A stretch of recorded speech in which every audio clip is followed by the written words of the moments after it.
To be living elemental is to be living a more balanced life. I'm your host, Sara and the founder of Jade Scott Design. Through my interior design studio and Feng Shui practice, I awaken clients to the idea that their home is just as essential to their well-being as is to their mind and bodies. Essentially, nature's elements create balance and support, and through the lens of home, we can utilize their power when applied intentionally. Through this podcast, it is my intention to open you up to the idea that by living elemental through mind, body, and spirit will have a significant impact on your home and your life. So today I want to share 5 things you should do immediately when moving into a new home or apartment. The things I'm talking about today really, it doesn't matter whether it's a new home purchase or a rental.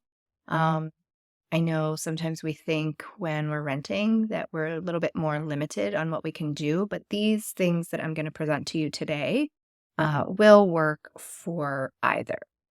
So, as most of you probably know by now, we are getting settled in our home here in Austin, and we are actually, in fact, renting here. So, when it comes to our homes and moving into a new space, there are some things we can do. And this list, I'm naming this list the 5 things you should do, but there are plenty more. But these are the ones I have found, just moving into this space that I wanted to tackle right away. And I felt that they were very much relatable to anyone's situation moving into a new home. And so I wanted to share those with you. I want to start with space cleaning and clearing. That is probably the number one thing that I will recommend to a client or anyone who is practicing good feng shui. And that would be a good physical cleaning of the space. Really, we did this when we sold our home. Before we got it listed, we did a really deep cleaning. So if you're purchasing a home, it's not likely that you'll have to do a deep clean like that. It may or may not have been done for you as a resale. But in a rental, same thing. The landlord and the property management company had this space pretty clean upon moving in. So I did not have to do a lot of physical cleaning, but sometimes you do. So giving it a good physical cleaning before bringing your things in is a great idea. And if you're able to, doing a space clearing before you get into the home as well. I was not able to do the clearing before we came in the home just because we traveled as a family. And everybody was very eager to get their things in, get air mattresses blown up, get, our suitcases unpacked. We slept on air mattresses for a few days until we were able to get our pod, which was coming. It was like 4 or 5 days after we arrived. So we did not get the space clearing done before physically moving into the space. So just note that that's okay. But if you're able to, that's also great. And I've talked a lot about space clearing in previous episodes. There are numerous ways to do it. The number one thing I always suggest with a space clearing is being very intentional about how you want to bring energy into the space.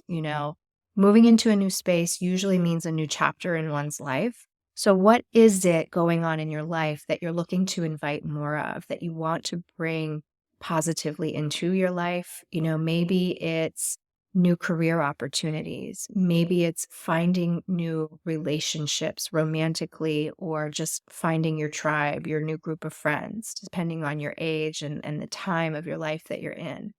So being intentional about how you want your new home to serve you in those areas of life, those are the intentions we want to hold as we sort of walk through the space and do our clearing. Again, as I've mentioned, there are numerous ways. You can do a space clearing through sound, through scent and smoke. One of my favorite ways to do it is truly just a sandalwood incense stick, just because it burns a lot nicer. I always seem to struggle with sage and eucalyptus sticks, although they smell great, and they always do leave a great lingering, like you can just tell the space was cleared. That's what I do love about using those smudge sticks. But good old sandalwood incense stick, just easy to work with. It's, not as messy, just a little bit of ash. We sell the incense burners on our website. Definitely check those out. Those are great for just holding in the palm of your hand while you walk through the space and do some clearing. So, always starting at the front door, that's where opportunities and the chi or the energy comes into your home. So, starting out there with your intention and just holding that intention as you're walking through the space, through each room, into the closets. One, you're setting your intention for how you want the home to serve you. And secondly, you're removing any stagnant energy from the previous owners. I've heard them referenced as energetic dust bunnies, just that energy from the previous homeowners. And if you don't know anything about them, um, it's great to just do this practice to just remove it regardless. And sort of also holding that intention too, to kind of remove any of their previous energy. You don't know if there was a divorce, a death, anything that feels what we would call negative to our humanness. Just removing any of that because we don't want any of that clinging to our experience in the home. So, space clearing and cleaning is number one. If you need more information on how to do a space clearing, you can certainly find some episodes on that I have recorded previously. And I'll go ahead and link some of those in the show notes for easy access. So I wanted, I started saying to start at the front door, not only with your space clearing, but also zhuzhing up this space. The entry of your home is how energy comes in. So it actually starts on the outside of the front door, making your front entry on the outside warm and inviting. Certainly adding some life out there, some plants, and anything that moves energy, right? So wind chimes, water features, those things are all great adornments for the outside. They're great energizers for circulating positive chi into the home. So, really focusing there. I always like to also wipe down the front door because, again, it's part of that cleansing, just getting the dirt and the grime. You're kind of setting the stage for your home that you want it to be clean and warm and inviting fresh new energy. So, wiping down the door, adorning the outside, hanging something pleasant on the front door is always nice. And then once you step into the home, really creating space for when you first walk in to make sure it is also warm and inviting. The entry of your home really sets the stage how energy is going to flow throughout the rest of your space. So, this is where you sort of make that first impression. You sort of set the stage on what to expect as you walk through the home.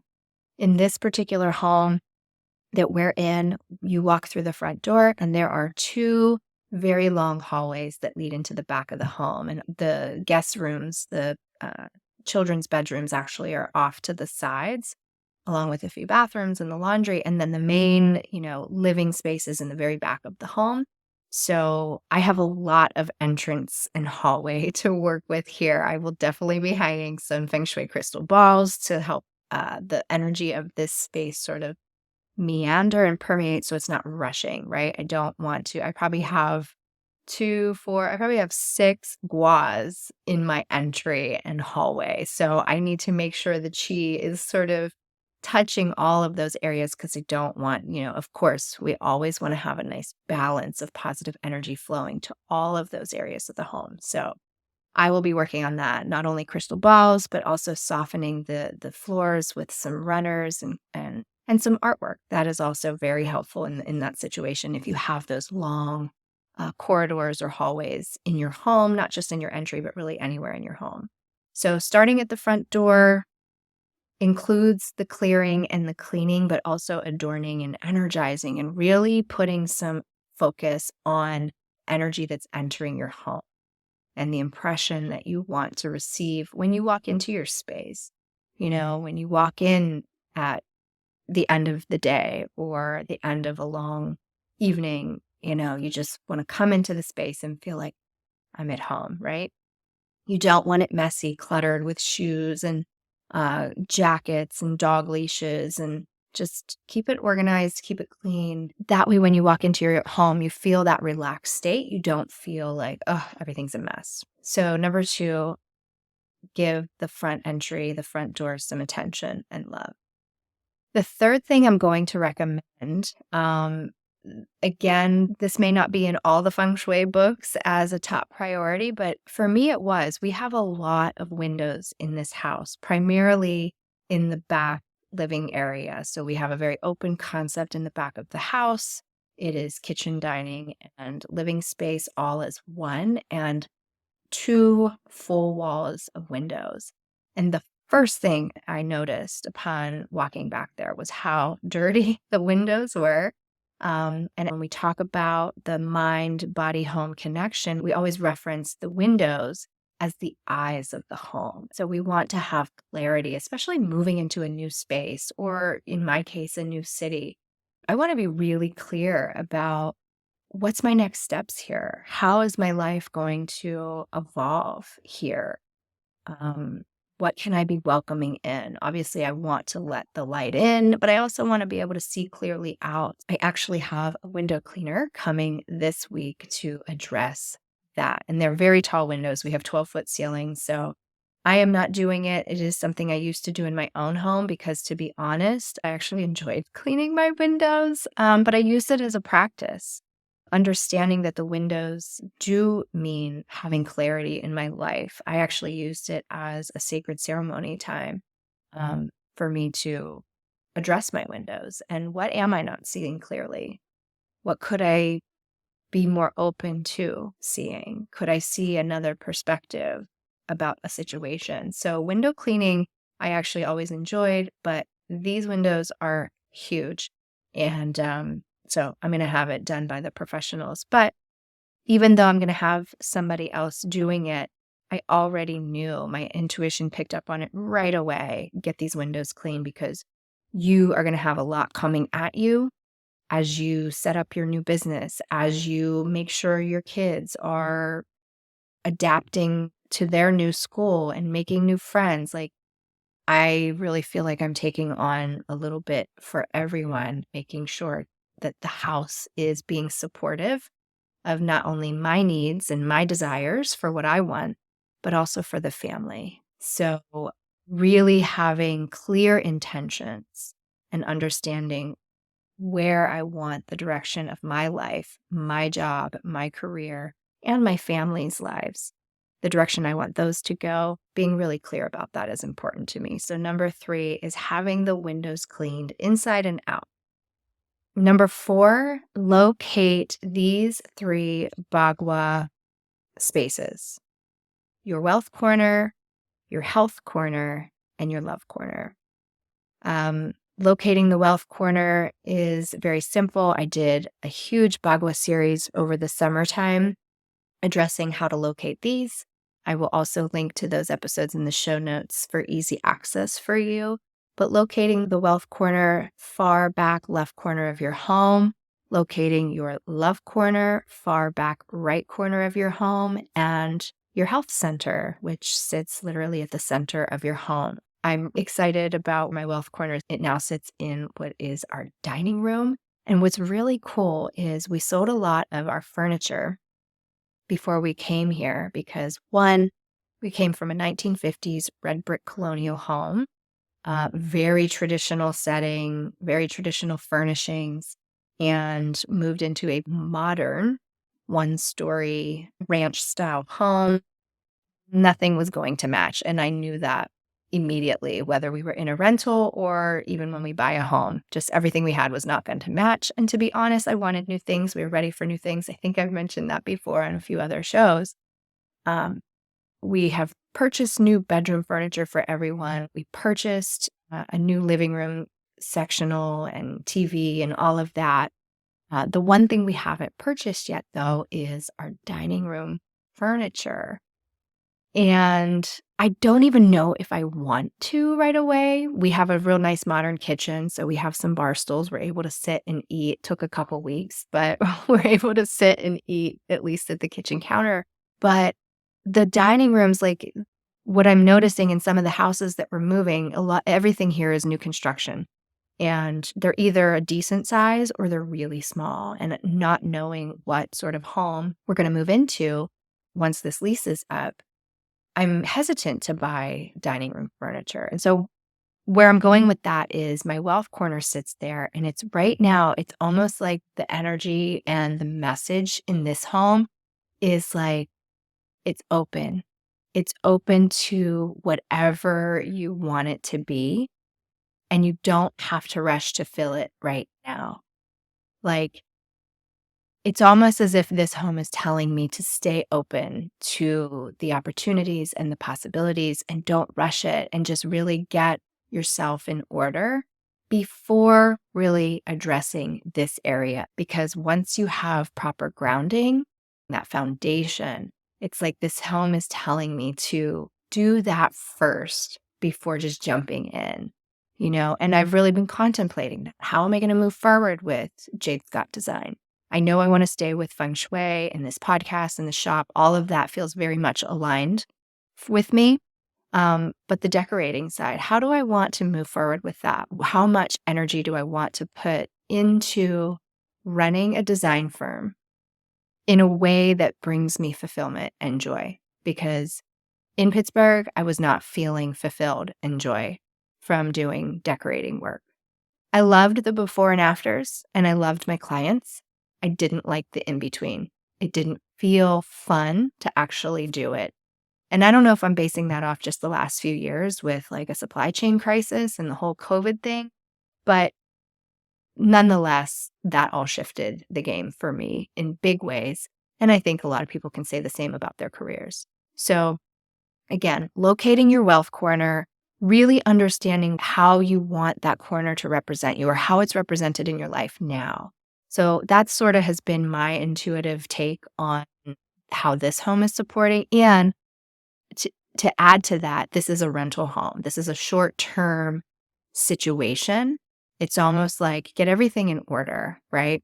But that doesn't mean don't do anything with the space. I want to keep it clear of clutter. I want to maybe add some energizers. I'm thinking we have a really nice like built-in dining bench along the window. I think I'm just going to like load it up with some really beautiful plants, not overcrowd it, but just line it with some beautiful plants, maybe a tabletop water fountain to just, also tell my home, hey, I want more of this. Like, let's put some life into this, and just take it slow. So I feel like there's that nice balance there. Locating your love corner, really just having some focus on self-love, self-care, taking care of yourself. Moving is a huge, huge undertaking. I don't care if you're moving across town or across country or globally. Moving is a beast. It takes a lot out of you.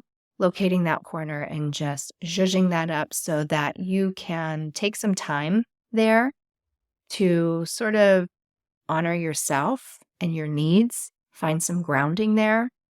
And then, of course, the health section, which is going to lead me into my fifth thing you should address upon moving a home, and that's taking note of what's in the health section. Are there bathrooms in that area? What area of the house does it sit in, right? What area of the Bagua? Again, I have a link to the Bagua download for you if you haven't downloaded that already.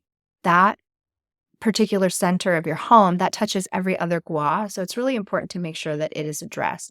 One of the biggest things we see with the health center is having a bathroom there. And bathrooms sort of have a lot of draining energy. They take a lot of water, which is very powerful, away from the house. And that leads me to number 5. Address all the plumbing, including the toilets in your bathrooms. So some general rule of thumbs with the bathroom, always keep the toilet lids down. I don't get too ceremonial with my Feng Shui practice, but I do utilize the red ribbon technique, and that's just adding a 9 or 18-inch red ribbon on your outflow drains. So your toilet drains, where it goes into the wall, perhaps on the sink, tying a red ribbon there just to neutralize the draining energy. And it's red because that is fire, which is opposite of water. and 9 or 18 inches. We like to use intervals of 9. Nine's a very auspicious number in Feng Shui. So anytime we're utilizing red ribbon, we like to cut the string in 9-inch increments. So toilet seats down, red ribbon technique on all the outflow drains, and really warming up the space. This is something I also had to do in this rental. I have black tile floors. I have white marble walls, so a lot of white and gray. So that's metal. Of course, all the plumbing fixtures are metal. The walls are completely white in this entire house. Everything is white. So a lot of water and metal, both yin elements, which is common for a lot of bathrooms. Having a black and white bathroom is common. All white bathroom is common. So warming up that space with some fire or earth elements is really going to help neutralize that space. So bringing a color in with your towels, some rustic colors like warm terracotta or even some wood colors, so blues and greens, bringing real plants and orchids, wicker baskets for laundry or trays on your vanity. All of those things are going to really help warm up the space. So those are the 5. Real quickly, I'll run through them. When moving into a new home, do these 5 things immediately. Set an intention before doing some physical space cleaning and energetic clearing. Number 2, start at your front door. Really zhuzh up the entry space on the outside of your front door and on the inside if you have a foyer or if you just have a small resting place. Keep it organized, clean. This sets up how energy enters your home. This is the first impression. And when you come in, you want it to be relaxing and inviting. Number 3, have your windows cleaned. You need to have clarity when moving into a new home. Moving into a new home represents a new chapter in your life. And for some people, it's a new book. That's been my joke. This is not a new chapter. This is a whole new book. So get your windows clean so that you can remain clear on how your life is moving forward.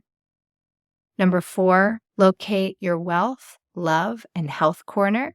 These 3 areas are sort of the primary areas of our life.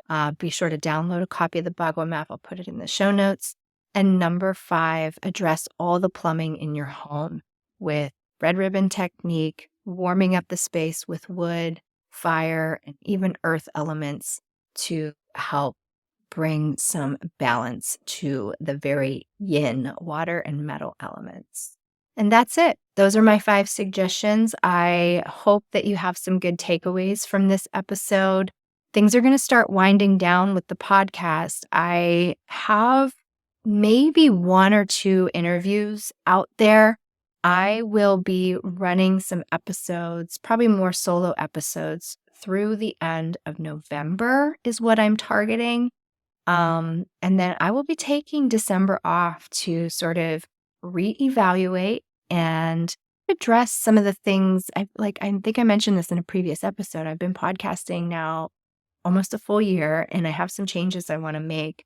But I want to do so with great intention for how next year is going to roll out. I have some things I'm working on for you guys listening to. So I'm excited to unveil those, but I need to take some time off. I cannot be doing it all. To be completely transparent, I'm struggling to get these episodes out every week.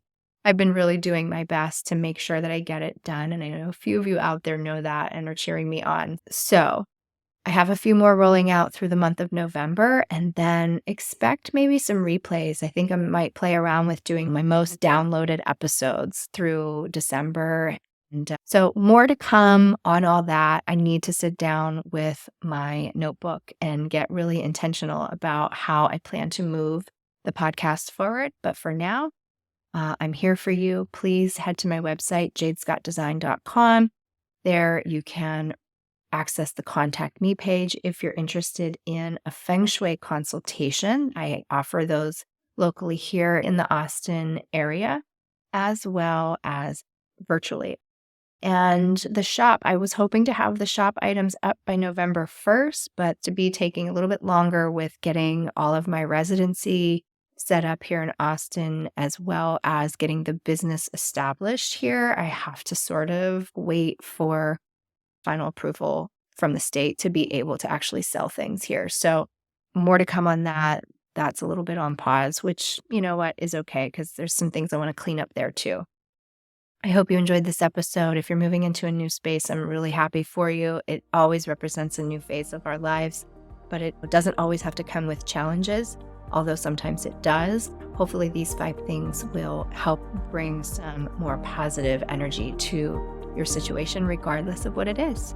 Until next time, much love and gratitude.